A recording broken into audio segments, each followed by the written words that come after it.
तर कसं आहे मंडळी, तर नमस्कार. परत एकदा स्वागत तुमचं आपल्या नवीन ब्लॉग मध्ये. मी काय म्हणतो, 2-3 दिवस आपण इकडे परभणीला होतो, तर मग मला आता घरी बसून काय करणार आहे. मग कॉलनीमध्ये 2-3 मंदिर होते, मग आपण तिकडे आलो.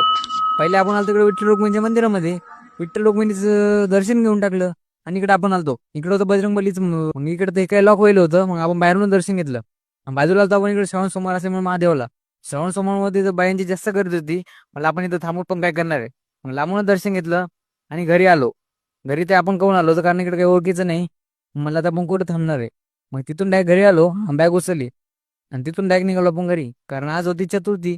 त्यामुळे आपल्याला घरी यायचं काम होतं. मग काय आपण आता 2-3 दिवस इकडे आलो युनिव्हर्सिटीला. मला जाता जाता पण आपण युनिव्हर्सिटी मधून जाऊ.